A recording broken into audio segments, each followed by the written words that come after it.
जय माता दी। नवरात्रि के चौथे दिन नवदुर्गा के चौथे स्वरूप के रूप में माँ कूष्मांडा की पूजा की जाती है।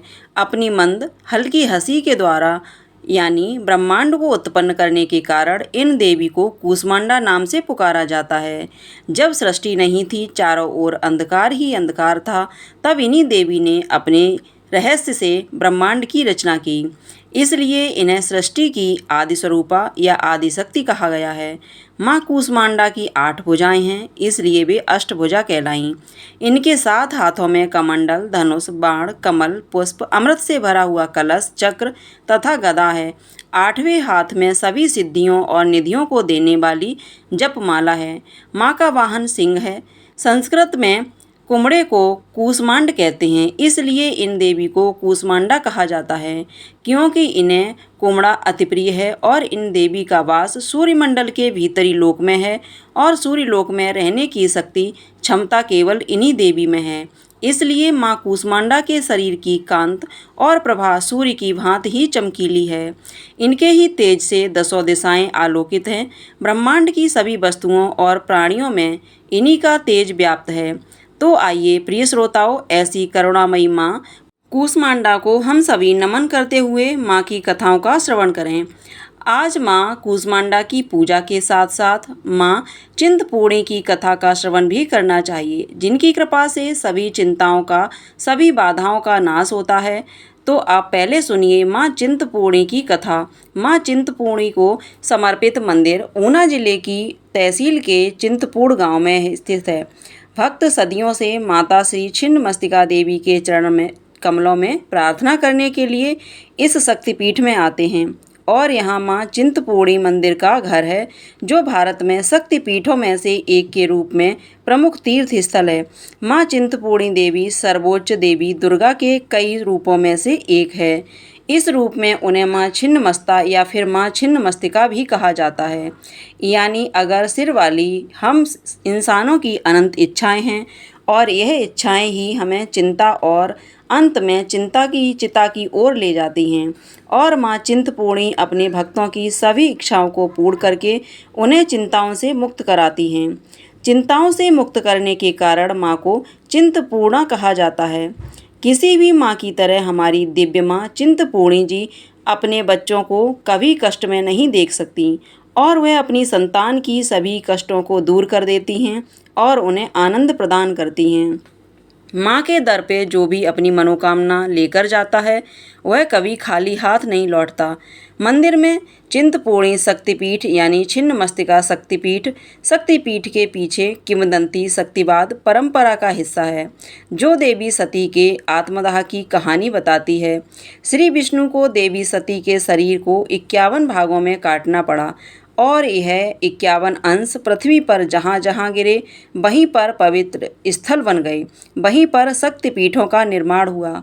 कई क्रूर राक्षसों को हराने के बाद और उनका वध करने के बाद माँ पार्वती अपनी सहायिकाओं जया और विजया, जिन्हें डाकिनी और वारिणी के नाम से भी जाना जाता है, उनके साथ मंदाकिनी नदी में स्नान करने गईं। माँ पार्वती बहुत प्रसन्न महसूस कर रही थीं। अचानक उनका रंग काला पड़ गया और दूसरी ओर उनकी सहेलियां भूखी थीं और उन्होंने पार्वती जी से कुछ भोजन देने के लिए कहा। तब देवी पार्वती ने उनसे प्रतीक्षा करने का अनुरोध किया और वह थोड़ी देर बाद उन्हें भोजन कराएंगी। ऐसा कहकर वह स्नान करने लगीं।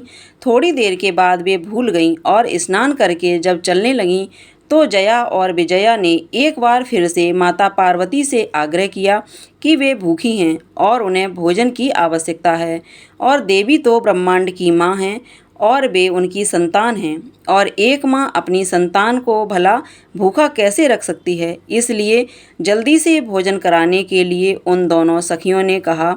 तब देवी पार्वती ने उत्तर दिया कि उन्हें घर तक पहुंचने की प्रतीक्षा करनी चाहिए। दोनों सखियां अब और प्रतीक्षा नहीं कर सकीं। वे बार बार आग्रह करने लगीं कि उन्हें भोजन चाहिए और उन्हें बहुत ज़ोर से भूख लगी है, इसलिए तुरंत ही भोजन लाया जाए। तब दयालु देवी हंसी और अपनी उंगली के नाखून से अपना शीश काट लिया। तुरंत ही रक्त 3 दिशाओं में फैल गया और तब जया और विजया ने 2 दिशाओं से रक्तपान किया और तीसरी दिशा से देवी ने स्वयं रक्त पिया। क्योंकि देवी ने अपना सिर काटा था, इसलिए ही उन्हें छिन्नमस्तिका के नाम से जाना जाता है। पौराणिक परंपराओं के अनुसार छिन्नमस्तिका माता की रक्षा चारों दिशाओं में शिव, रुद्र, महादेव द्वारा की जाएगी।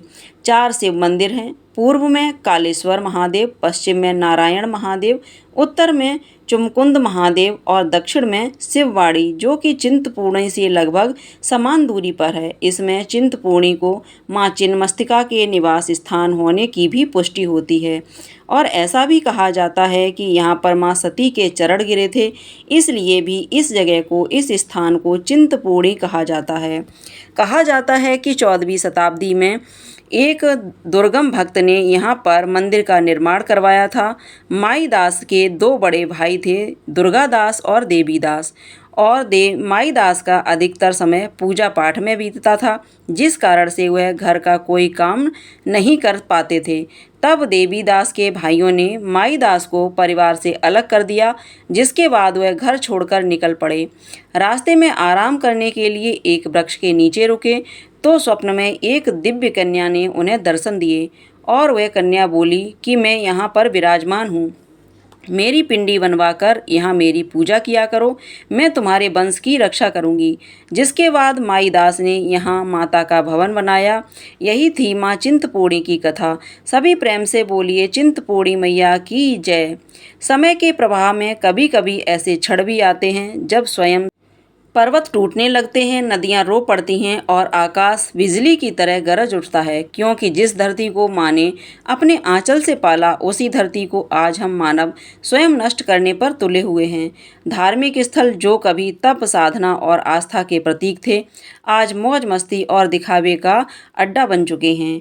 प्रकृति में जो माँ का स्वरूप है, उसका अपमान किया जा रहा है। भक्ति जो हृदय की गहराई में बसनी चाहिए थी, अब केवल मंच और शोर में खो गई है। ऐसे ही समय में अब अराजकता चारों ओर फैल चुकी है। जब मानव अपनी सीमाएं भूलकर अहंकार में डूब चुका है, तब माँ कूष्मांडा का क्रोध भड़क उठता है और उनकी गर्जना प्रलय का आवाहन करती है। आइए अब सुनते हैं माँ कूष्मांडा की वह चमत्कारी और शिक्षाप्रद कथा, जो हर भक्त के हृदय को झकझोर देने वाली है। और यह कथा सिखाई गई कि एक सच्ची भक्ति, सेवा, प्रेम और प्रकृति की रक्षा में, न कि दिखावे और व्यापार में। जब कहीं कुछ भी नहीं था, न आकाश था, न पृथ्वी थी, न जल, न वायु, चारों ओर केवल अंधकार था, तब माँ कूष्मांडा ने अपनी दिव्य और मधुर मुस्कान मात्र से इस संपूर्ण ब्रह्मांड की रचना की। उन्होंने अपने तेज से सूर्य को जन्म दिया, अपने आशीष से पृथ्वी पर अन्न और जल प्रवाहित किया और जीवों में प्राणों का संचार किया। वह मुस्कान ही ब्रह्मांड का बीज बनी। इसलिए तो माँ कूष्मांडा को सृष्टि की आदि शक्ति कहा गया है। माँ चाहती थी कि उनकी बनाई हुई सृष्टि संतुलन और प्रेम से भरी रहे। धार्मिक स्थल लोगों के लिए आस्था और तप का केंद्र हो, नदियाँ पवित्रता का प्रतीक हों, पर्वत साधना का स्थान हो और जंगल जीवन का आधार बने रहें। लोग भक्ति से जीवन जिएं, एक दूसरे की सेवा करें और प्रकृति को माता मानकर उसकी रक्षा करें। समय बीतता गया, युग बदलते और धीरे धीरे मनुष्य का हृदय भी बदलने लगा और आज यह सब कुछ हमारी आंखों के सामने घट रहा है। मंदिर जहां पहले नंगे पांव चलकर महीनों कठिनाई झेलकर ही भक्त दर्शन पाते थे, वहां अब लोग गाड़ियों और हेलीकॉप्टर से मौज मस्ती करने पहुंचने लगे हैं। धार्मिक स्थल जो तप और साधना का केंद्र थे, अब मेले, शोर शराबे और दिखावे का अड्डा बन रहे हैं। जहां पहले दीपक की लौ और भजन की ध्वनि ही गूंजा करती थी, वहां अब डीजे और मनोरंजन का शोर सुनाई देने लगा है। प्रकृति से खिलवाड़ हो रहा है, नदियों में गंदगी डाली जा रही है, पर्वत काटे जा रहे हैं, जंगल उजाड़े जा रहे हैं और माँ कूष्मांडा अपनी सृष्टि को देख रही थी। उन्होंने देखा कि जिस गंगा को उन्होंने पवित्र किया था, उसमें अब गंदगी बह रही थी। जिस हिमालय को तप का केंद्र बनाया था, वहाँ लोग पत्थर तोड़कर व्यापार कर रहे हैं। जिस मंदिर तक भक्त कभी कभी नंगे पांव महीने पैदल चलते थे, वहाँ अब भीड़ सेल्फी खींचने लगी है। यह सब देखकर माँ का हृदय कराह उठा। हे मानव, मैंने यह सृष्टि इसलिए नहीं बनाई थी कि तू इसका उपहास करे, और अब अन्याय और पाप अपनी सीमा पार कर गए। तब प्रकृति ने भी विद्रोह करना शुरू कर दिया। कभी अब भयंकर भूकंप आता है तो कभी अनियंत्रित बाढ़, कभी महामारी से लोग कराह उठते हैं तो कभी सूखे से अन्न दुर्लभ हो जाता है। ऋतुओं का संतुलन बिगड़ चुका है, सर्दी गर्मी वर्षा का कोई समय ही नहीं रहा और अब यह सब कुछ आज हमारे चारों ओर घट रहा है। यह सब तो माँ के क्रोध की केवल शुरुआत भर है। अचानक एक दिन आकाश में तेजों में आभा फैली, सूर्य का प्रकाश फीका पड़ गया और धरती कांप उठी। माँ कूष्मांडा सिंह पर आरूढ़ होकर प्रकट हुई। उनकी अष्टभुजाओं में शस्त्र चमक रहे थे और उनकी आंखों में करुणा के साथ साथ भयंकर क्रोध की ज्वाला भी जल रही थी। उन्होंने दिव्य स्वर में गर्जना की, हे मानव, तूने मेरी बनाई हुई सृष्टि का संतुलन बिगाड़ दिया है। तूने प्रकृति का अपमान किया है, धर्म को व्यापार बनाया है और भक्ति को दिखावा। अब मैं तुझे उसके पाप का फल दिखाऊंगी। और इस तरह माँ के क्रोध से धरती कांप उठी। समुद्र की लहरें उठकर तट तोड़ने लगीं। पर्वतों से पत्थर टूटकर नगरों को ढकने लगे। आकाश से बिजली गिरी और अग्नि देखते ही देखते चारों ओर फैल गई। लोग मंदिरों में भागे पर वहाँ भी उन्हें शांति नहीं मिली, क्योंकि वहाँ तो आस्था नहीं, केवल शोर और दिखावा चल रहा था। जब सब ओर अराजकता छा गई तब कुछ सच्चे भक्त माँ के चरणों में जाकर गिर गए। उनकी आंखों से आंसू बह रहे थे। उन्होंने एक स्वर में कहा, हे माँ, यह सच है कि हमने भूल की है, हमने प्रकृति का अपमान किया, हमने धर्म को व्यापार बना दिया। माँ, लेकिन अब हमारी रक्षा कर दीजिए, हमें सुधारने का बस एक अवसर दीजिए। माँ और उनकी सच्ची पुकार सुनकर भला करुणामयी माँ का हृदय क्यों न पिघलता। माँ ने करुणा से कहा, हे मानव, याद रखो, धर्म का अर्थ सेवा और त्याग है, ना कि व्यापार।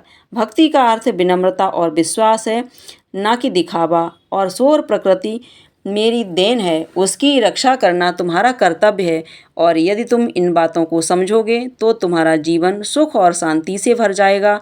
लेकिन यदि तुम फिर से लोभ और अहंकार के रास्ते पर चले तो अब की बार मेरा यह क्रोध महाप्रलय का रूप लेगा। लोगों ने माँ के चरणों में गिरकर प्रण किया कि वे अब सच्ची भक्ति करेंगे, प्रकृति का आदर करेंगे और धर्म को पवित्र बनाएंगे। अब माँ कूष्मांडा का वह तेज शीतल हो गया। देखते ही देखते माँ की कृपा से समुद्र शांत हो गया, पर्वत भी स्थिर हो गए और आकाश निर्मल हो गया। भक्तों ने तब मिलकर कहा, जय माँ कूष्मांडा, जगत जननी की जय। तो प्रिय श्रोताओं, इस कहानी का सार बस इतना ही है कि आज जो कुछ भी हमारे चारों ओर हो रहा है, आपदाएं, बीमारियां या प्रकृति का असंतुलन, यह सब माँ की चेतावनी भर है। भक्ति का अर्थ दिखावा नहीं बल्कि सच्चा विश्वास और सेवा है। प्रकृति को बचाना ही माँ की सच्ची आराधना होगी। और अगर हम अभी भी नहीं सुधरे तो महाप्रलय तो निश्चित है। सभी मिलकर प्रेम से बोलिए, कूष्मांडा माता की जय। किसी देश में सुशील नाम का एक निर्धन ब्राह्मण रहा करता था। हर दिन मिलने वाली भिक्षा से ही वह अपने परिवार का पेट पालता था।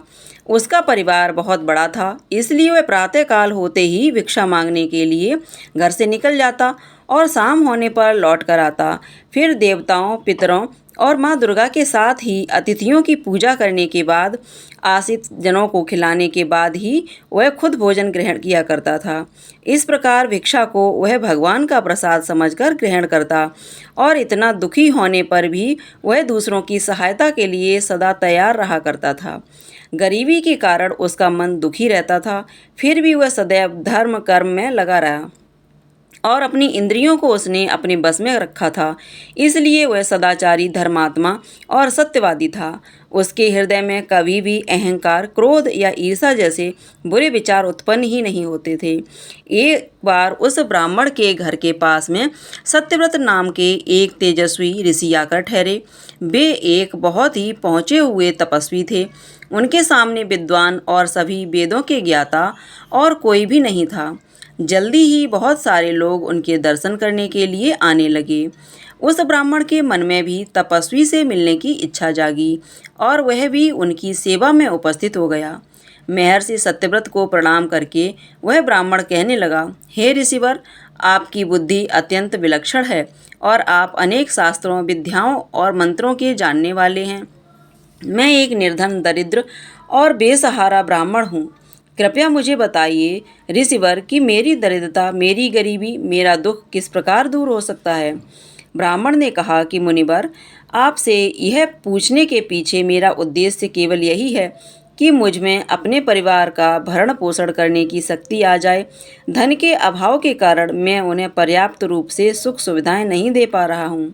हे दयानिधे, तप, दान, व्रत, मंत्र या ऐसा कोई जप बताइए जिससे मैं अपने परिवार का पेट अच्छी तरह से भर सकूं और उन्हें सारी सुख सुविधाएं दे सकूं। मेरी बस इतनी ही इच्छा है कि मेरा परिवार सुखी हो जाए। प्रिय श्रोताओं, महर्षि सत्यव्रत ने सुशील ब्राह्मण को भगवती दुर्गा की महिमा बताते हुए नवरात्रि व्रत करने की सलाह दी। महर्षि सत्यव्रत ने उस ब्राह्मण से कहा, हे ब्राह्मण, अब मैं तुम्हें कूसमांडा की कथा सुनाता हूँ। तुम भी अच्छे से मन लगाकर और पवित्र मन से, श्रद्धा भक्ति भाव से इस कथा को सुनो। इस कथा को सुनने मात्र से व्यक्ति की अनेक प्रकार की बीमारियों का, अनेकों दुखों का नाश हो जाता है। उसे सद्बुद्धि मिलती है और सुख समृद्धि की प्राप्ति होती है और उसके मन में माता के प्रति अटल भक्ति भी जागती है। यह उस समय की बात है जब संपूर्ण ब्रह्मांड अंधकार से भरे हुए एक शून्य के समान लग रहा था, लेकिन फिर दिव्य प्रकाश की एक किरण चारों ओर फैली। अंधेरा उजाले में बदल गया। अब उस प्रकाश की कोई सीमा नहीं थी। देखते ही देखते वह दिव्य प्रकाश एक दिव्य नारी के रूप में बदल गया और वो कोई नहीं बल्कि स्वयं देवी कूसमांडा थीं। अपनी मंद हल्की सी हंसी के साथ, यानी ब्रह्मांड को उत्पन्न करने के कारण इन देवी को कूसमांडा नाम से पुकारा गया और देवी कूसमांडा के मुख की मुस्कान के कारण ब्रह्मांड का जन्म हुआ। हे ब्राह्मण, उन्होंने ही पृथ्वी, सभी ग्रहों, चंद्र, सूर्य, तारे और आकाशगंगा को अस्तित्व में लाया। संसार में जीवन बनाए रखने के लिए सूर्य देवता की आवश्यकता थी, तो कूसमांडा माता ने ही अपने आप को सूर्य में समाहित कर दिया और सूर्य संसार में जीवन का पर्याय है। तो देवी कूसमांडा उनकी शक्ति हैं। माता कूसमांडा ही समस्त ऊर्जा का स्रोत हैं। जब वह सूर्य भगवान के मूल में वास करती हैं तो देवी का अलौकिक तेज भगवान सूर्य को जीवन प्रदान करने की, उन्हें प्रकाशमान बने रहने की क्षमता देता है। कूसमांडा देवी के बिना सूर्यदेव शक्तिहीन हैं और यह देवी कूसमांडा की ही शक्ति है कि कूसमांडा ही इतनी शक्तिशाली हैं। इनसे ही सारा जग रोशन है और ये देवी केवल एकमात्र ऐसी देवी हैं जो कि सूर्यमंडल के भीतर के लोक में निवास करने की क्षमता रखती हैं। माँ की पूजा करने वाले व्यक्ति को अनेक प्रकार से सुखों की प्राप्ति होती है और ऐसा व्यक्ति अपने जन्म जन्मांतर के पापों का नाश करके माता की कृपा से इस जीवन में सभी प्रकार की सुख सुविधाओं को प्राप्त करता है। महर्षि ने आगे कहा, हे ब्राह्मण माता, कूसमांडा की स्तुति करने से आयु, यश, बुद्धि और बल में वृद्धि होती है। साथ ही सभी रोगों से मुक्ति मिलती है, दरिद्रता दूर होती है, सभी तरह की नकारात्मक शक्तियाँ दूर हो जाती हैं और हर प्रकार की समस्याओं का समाधान भी माँ की कृपा से आसानी से मिल जाता है। इनकी पूजा करने से सुख समृद्धि और उन्नति मिलती है, दुख विपत्ति और कष्ट से मुक्ति मिल जाती है। प्रिय श्रोताओं, तब महर्षि सत्यव्रत के कहने पर, उनकी सलाह पर ब्राह्मण सुशील ने भी नवरात्रि के व्रतों को किया, माँ कूसमांडा की स्तुति की और महर्षि सत्यव्रत को अपना गुरु बनाकर उनसे माया बीज नामक भुवनेश्वरी मंत्र की दीक्षा ली। इसके बाद नवरात्रि के व्रत रखकर उस मंत्र का सुशील ब्राह्मण ने नियमित रूप से जप आरंभ कर दिया। उसने माता भवानी और माँ कूसमांडा की भक्तिपूर्वक आराधना की और 9 वर्षों तक लगातार वह माँ भगवती के माया बीज मंत्र का निरंतर जप करता रहा। उसकी भक्ति से प्रसन्न होकर तब देवी भगवती ने नव वर्ष की नवरात्रि की अष्टमी को मध्य रात्रि में उसे स्वप्न में दर्शन दिए और इस प्रकार माँ कूसमांडा की कृपा से सुशील ब्राह्मण की दरिद्रता दूर हो गई। माँ भगवती की कृपा से उसके घर में सुख और समृद्धि के भंडार भर गए। सभी मिलकर प्रेम से बोलिए, कूसमांडा माता की जय। प्रिय श्रोताओं, अब सुनिए महिषासुर मर्दिनी स्तोत्र का हिंदी अनुवाद। हे हिमालय राज की पुत्री, हे गिरिजा देवी, विश्व को आनंदित करने वाली देवी, नंदी गणों द्वारा पूजित गिरि श्रेष्ठ विंध्याचल के शिखर पर निवास करने वाली देवी, अपनी लीला से भगवान श्री विष्णु को प्रसन्न करने वाली, इंद्रदेव के द्वारा नमकृत्य भगवान नीलकंठ की पत्नी, विश्व में विशाल कुटुंब वाली और विश्व को संपन्नता देने वाली, हे महिषासुर का मर्दन करने वाली भगवती, अपने बालों की लता से आकर्षित करने वाली पर्वत की पुत्र, आपकी जय हो, आपकी जय हो। देवों को वरदान देने वाली, दुर्धरा वाली और स्वयं में ही हर्षित रहने वाली, तीनों लोकों का पोषण करने वाली, शंकर जी को संतुष्ट करने वाली, पापों को हरने वाली और घोर गर्जना करने वाली, दानवों पर क्रोध करने वाली, अहंकार को घमंड को सुखा देने वाली, समुद्र की पुत्री, हे महिषासुर का मर्दन करने वाली, अपने बालों की लता से आकर्षित करने वाली पर्वत की पुत्री, आपकी जय हो। हे माता, आपकी जय हो। जगत माता, हे मेरी माँ, प्रेम से कदम के वन में वास करने वाली, हास्य भाव में रहने वाली, हिमालय के शिखर पर स्थित, अपने भवन में विराजित, मधु की तरह मधुर मधु कैटव का वध करने वाली, महर्षि को दीर्ण करने वाली, सदा युद्ध में लिप्त रहने वाली, हे महिषासुर का मर्दन करने वाली, अपने बालों की लता से आकर्षित करने वाली पर्वत की पुत्री, आपकी जय हो, जय हो, जय हो। शत्रुओं के हाथियों की सूंड काटने वाली और उनके 100 टुकड़े करने वाली, जिनका सिंह शत्रुओं के हाथियों के सर अलग अलग टुकड़े कर देता है, अपनी भुजाओं के अस्त्रों से चंड और मुंड के शीश काटने वाली, हे महिषासुर का मर्दन करने वाली और अपने बालों की लता से आकर्षित करने वाली पर्वत की पुत्री, आपकी जय हो, जय हो। मदों में मत शत्रुओं का वध करने वाली, अजर अविनाशी शक्तियाँ धारण करने वाली, शिवजी की चतुराई जानकर उन्हें अपना दूत बनाने वाली, दुर्मति और बुरे विचार वाले दानव के दूत के स्वयं का अंत करने वाली, हे महिषासुर का मर्दन करने वाली, अपने बालों की लता से आकर्षित करने वाली पर्वत की पुत्री, आपकी जय हो, जय हो। शरणागत शत्रुओं की पत्नियों के आग्रह पर उन्हें अभयदान देने वाली, तीनों लोगों की पीड़ित करने वाली, दैत्यों पर प्रहार करने योग्य त्रिशूल धारण करने वाली, देवताओं की दुंदुभि से दुम की ध्वनि को सभी दिशाओं में व्याप्त करने वाली, महिषासुर का मर्दन करने वाली, अपने बालों की लता से आकर्षित करने वाली पर्वत की पुत्री, आपकी जय हो, जय हो, जय हो। मात्र अपनी हुंकार से धूम्रलोचन राक्षस को धूम्र अर्थात धुएं के समान भस्म करने वाली, युद्ध में कुपित रक्त बीज के रक्त से उत्पन्न अन्य रक्त बीजों का रक्त पीने वाली, शुंभ और निशुंभ दैत्यों की बलि से शिवजी और भूत प्रेतों को तृप्त करने वाली, हे महिषासुर का मर्दन करने वाली, अपने बालों की लता से आकर्षित करने वाली पर्वत की पुत्री, आपकी जय हो, जय हो। युद्ध भूमि में जिनके हाथों के कंगन धनुष के समान चमकते हैं, जिनके सोने के तीर शत्रुओं को विदीर्ण करके लाल हो जाते हैं और उनकी चीखें निकालते हैं, चारों प्रकार की सेनाओं, हाथी, घोड़ा, पैदल, रथ का संहार करने वाली, अनेक प्रकार की ध्वनि करने वाली, भटकों को उत्पन्न करने वाली, महिषासुर का मर्दन करने वाली, अपने बालों की लता से आकर्षित करने वाली पर्वत की पुत्री, आपकी जय हो, जय हो, जय हो। देवांगनाओं तथा आदि शब्दों से युक्त भावमय नृत्य में मग्न रहने वाली, गीतों को सुनने में लीन, मृदंग की धुन में लिप्त रहने वाली, हे महिषासुर का मर्दन करने वाली, अपने बालों की लता से आकर्षित करने वाली पर्वत की पुत्री, आपकी जय हो, जय हो, जय हो।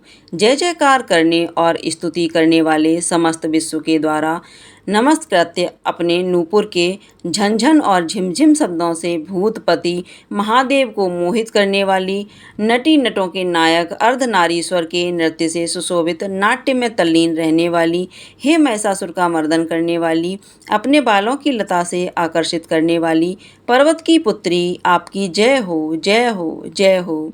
आकर्षक कांति के साथ अति सुंदर, मन से युक्त और रात्रि के आश्रय अर्थात चंद्रदेव की आभा को अपने चेहरे की सुंदरता से फीका करने वाली, काले भंवरे के समान सुंदर नेत्रों वाली, हे महिषासुर का मर्दन करने वाली, अपने बालों की लता से आकर्षित करने वाली पर्वत की पुत्री, आपकी जय हो, जय हो, जय हो। महायोद्धाओं से युद्ध में चमेली के पुष्पों की तरह कोमल स्त्रियों के साथ रहने वाली तथा चमेली की लताओं की तरह कोमल भील स्त्रियों से जो झिंगुर के झुंड की तरह घिरी हुई हैं, चेहरे पर उल्लास से उत्पन्न उषा काल के सूर्य और खिले हुए लाल पुष्प के समान मुस्कान वाली, महिषासुर का मर्दन करने वाली, अपने बालों की लता से आकर्षित करने वाली पर्वत की पुत्री आपकी जय हो, जय हो, जय हो। जिसके कानों से लगातार मद बहता रहता है, उस हाथी के समान उत्तेजित, तीनों लोकों के आभूषण, रूप, सौंदर्य, शक्ति और कलाओं से सुशोभित, हे राजपुत्र, सुंदर मुस्कान वाली स्त्रियों को पाने के लिए मन में मोह उत्पन्न करने वाली, मनमत की पुत्री के समान, हे महिषासुर का मर्दन करने वाली, अपने बालों की आकर्षित करने वाली पर्वत की पुत्री आपकी जय हो, जय हो, जय हो। जिनका कमल दल के समान कोमल, स्वच्छ और कांति से युक्त मस्तक है, हंसों के समान जिनकी चाल है, जिनसे सभी कलाओं का उद्भव हुआ है, जिनके बालों में भंवरों से घिरे कुमुदनी के पुष्प और कबुल पुष्प सुशोभित हैं, वह महिषासुर का मर्दन करने वाली, अपने बालों की लता से आकर्षित करने वाली पर्वत की पुत्री आपकी जय हो, जय हो, जय हो। जिनके हाथों में मुरली से बहने वाली ध्वनि कोयल की आवाज़ भी लज्जित हो जाती है, जो खिले हुए फूलों से रंगीन पर्वतों से विचर गई पुलिन जनजाति की स्त्रियों के साथ मनोहर गीत गाती है, जो समुदाय सद्गुणों से संपन्न सवरी जाति की स्त्रियों के साथ खिलती है, उन महिषासुर का मर्दन करने वाली, अपने बालों की लता से आकर्षित करने वाली पर्वत की पुत्री आपकी जय हो, जय हो, जय हो। जिनकी चमक से चंद्रमा की रोशनी फीकी पड़ जाए, ऐसे सुंदर रेशम के वस्त्रों से जिनकी कमर सुशोभित है, देवताओं और असुरों के सर झुकने पर उनके मुकुट की मणियों से जिनके पैरों के नाखून चंद्रमा की तरह दमकते हैं, और जैसे सोने के पर्वत पर विजय पाकर कोई हाथी मदोमत हो जाता है, वैसे ही देवी के रोज कलश की तरह प्रतीत होते हैं। ऐसी है महिषासुर का मर्दन करने वाली, अपने बालों की लता से आकर्षित करने वाली पर्वत की पुत्री आपकी जय हो, जय हो, जय हो। सहस्त्र दैत्यों के सहस्त्र हाथों से सहस्त्र युद्ध जीतने वाली और सहस्त्र हाथों से पूजित सुर तारक को उत्पन्न करने वाली, उसका तारकासुर के साथ युद्ध कराने वाली, राजा सुरत और समाधि नामक वैश्य की भी भक्ति से समान रूप से संतुष्ट होने वाली, हे महिषासुर का मर्दन करने वाली, बालों की लता से आकर्षित करने वाली पर्वत की पुत्री आपकी जय हो, जय हो, जय हो। जो भी आपके दमा में पद कमलों की सेवा करता है, हे कमले, वह व्यक्ति कमल निवास कैसे ना बने। हे शिवे, आपके पद कमल ही परम पद हैं, उनका ध्यान करने पर भी परम पद में कैसे नहीं पाऊंगा। हे महिषासुर का मर्दन करने वाली, बालों की लता से आकर्षित करने वाली पर्वत की पुत्री आपकी जय हो, जय हो, जय हो। सोने के समान चमकते हुए नदी के जल से जो आपके रंग भवन में छिड़काव करेगा, वह इंद्राणी के वक्ष से आलिंगन होने वाले इंद्र के समान सुखा अनुभूति को क्यों नहीं पाएगा। हे वाणी, हे महासरस्वती, आप में मंगल का निवास है, मैं आपके चरणों की शरण लेता हूँ।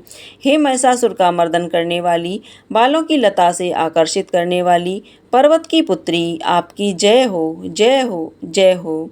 आपका निर्मल चंद्र समान मुख चंद्रमा का निवास है, जो सभी अशुद्धियों को दूर कर देता है। नहीं तो क्यों मेरा मन इन पूरी सुंदर स्त्रियों से विमुख हो गया है। मेरे मत के अनुसार आपकी कृपा के बिना शिव नाम के धन की प्राप्ति कैसे संभव हो सकती है। हे महिषासुर का मर्दन करने वाली, बालों की लता से आकर्षित करने वाली पर्वत की पुत्री आपकी जय हो, जय हो, जय हो।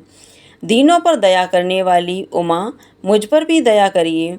हे जगत जननी, जैसे आप दया की वर्षा करती हो, वैसे ही तीरों को भी वर्षा कराती हो, इसलिए इस समय जैसा आपको उचित लगे वैसा करो।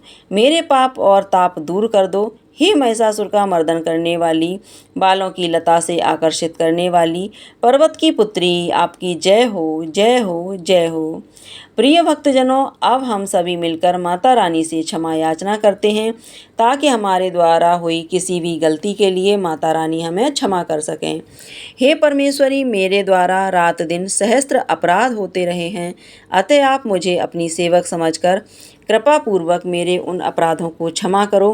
ना तो मैं आवाहन करना जानती हूँ, ना विसर्जन करना जानती हूँ और ना पूजा करना जानती हूँ। हे परमेश्वरी, मुझे क्षमा करो। हे सुरेश्वरी, मैंने जो मंत्रहीन क्रिया की है, भक्तिहीन पूजा की है, वह सब आपकी दया से पूर्ण हो। सैकड़ों अपराध करके भक्त आपकी शरण में आकर केवल जगदम्ब कहकर ही मोक्ष को प्राप्त कर लेते हैं, जिसे ब्रह्मादि देवतागण भी पाने में असमर्थ होते हैं। जगदम्बिके, मैं अपराधी हूँ, किंतु आपकी शरण में आई हूँ, अतः इस समय मैं दया की पात्र हूँ। आप जैसा चाहो वैसा करो। अज्ञानवश या बुद्धि भ्रम होने के कारण भूल से मैंने जो कुछ भी कम या अधिक कर दिया हो, हे देवी, हे परमेश्वरी, सब अपराध क्षमा करो और प्रसन्न हो। हे जगत माता, हे कामेश्वरी, सच्चिदानंद स्वरूपिणी परमेश्वरी, आप प्रेम पूर्वक मेरी यह पूजा स्वीकार करो और मुझ पर प्रसन्न हो। आप गुप्त से भी गुप्त वस्तु की रक्षा करने वाली हो। आप मेरे किए हुए इस जप को ग्रहण करके मेरे सभी अपराधों को क्षमा करो। हे देवी, हे महेश्वरी, आपकी कृपा से मुझे रिद्धि सिद्धि प्राप्त हो। जय माता दी। तो ये थी आज की वीडियो। उम्मीद है आपको पसंद आई होगी। वीडियो पसंद आई हो तो लाइक करके, शेयर करके चैनल को सब्सक्राइब कर लीजिएगा और कमेंट में जय माता दी लिखना बिल्कुल मत भूलिएगा।